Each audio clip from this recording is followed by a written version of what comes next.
Sleeping Beauty, Buttercup the Brave. "Which horse would you like to ride today?" a stable groom asked Princess Aurora one morning. Aurora looked around the royal stables. There were so many horses. It was always hard to choose. But then a fine palomino caught Aurora's eye. The former warhorse was by far the finest horse she'd ever seen. She rode him around the castle courtyard, where he marched as if he were the king. Suddenly, the princess had an idea. "From now on, I think I'd like to ride this same horse every day. What's his name?" she asked. "We call him Brutus," the groom replied. "That name won't do," said Aurora. "I'll call him Buttercup instead." The groom and Prince Philip both looked surprised. "Are you sure?" the prince asked. "Do you like your new name, Buttercup?" she asked the horse, who happily snorted back. Aurora rode Buttercup all around the castle grounds. When the pages blew their trumpets, he didn't flinch. When a carriage rumbled past, he stood at attention. When Aurora came to a stone wall, he easily jumped over it. The next day, Aurora decided to ride Buttercup out to the Fairies' cottage in the woods. They pranced through the castle gates proudly together. But the moment they entered the woods, Buttercup became a different horse. Buttercup began to walk very slowly, and he nervously looked around. When some of Aurora's little woodland friends approached them, Buttercup tried to run away. Aurora could hardly believe the change in her horse. He was even afraid to step over a branch.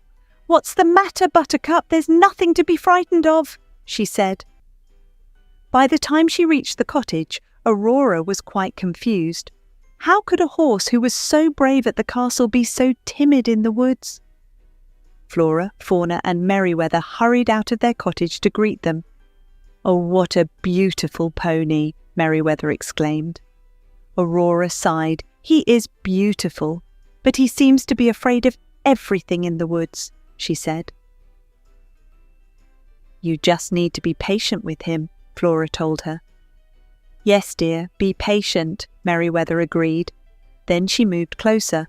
"What a nice coat he has, and such shiny hooves, though he might look even nicer if they were blue." Zap! Merryweather aimed her wand, and just like that, Buttercup's hooves turned blue. "Oh, don't be silly," Flora exclaimed. "A horse shouldn't have blue hooves. On the other hand, he might look pretty in pink." Zap!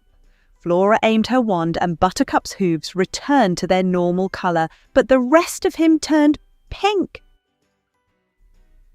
"Quit that!" Merryweather cried. "Blue!" "Hick!" Flora snapped back. "Zap! Zap!" As the two fairies argued, the horse changed from one colour to the next. Aurora watched her new horse change colour. That didn't seem to bother him at all. But when a stray leaf fluttered down, he jumped and snorted as if a horse-eating dragon were landing on his nose. Soon it was time to say goodbye. Aurora did her best to ignore the way Buttercup jumped at every shadow on the trail home. She had thought Buttercup was perfect for her. Now she wasn't so sure. Suddenly, Buttercup stopped again.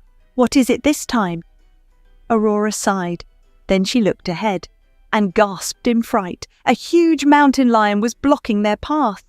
"Oh no," thought Aurora. "If Buttercup could be scared by a rabbit, what would a fierce mountain lion do to him?"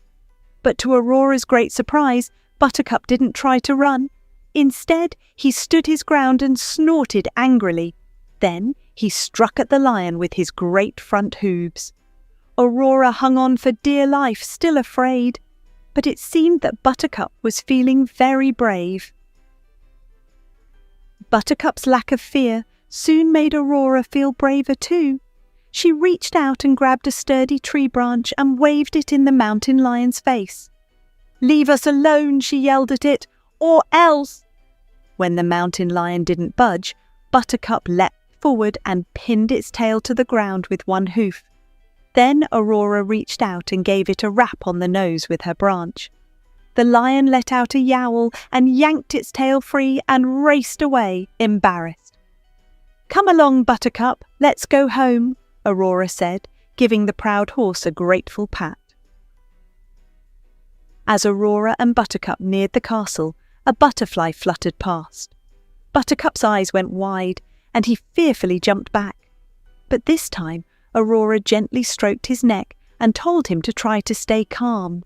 The butterfly fluttered closer and closer until it landed lightly on Buttercup's nose. "Good boy," she praised him. "You know, Buttercup, I think we make a perfect team." The end.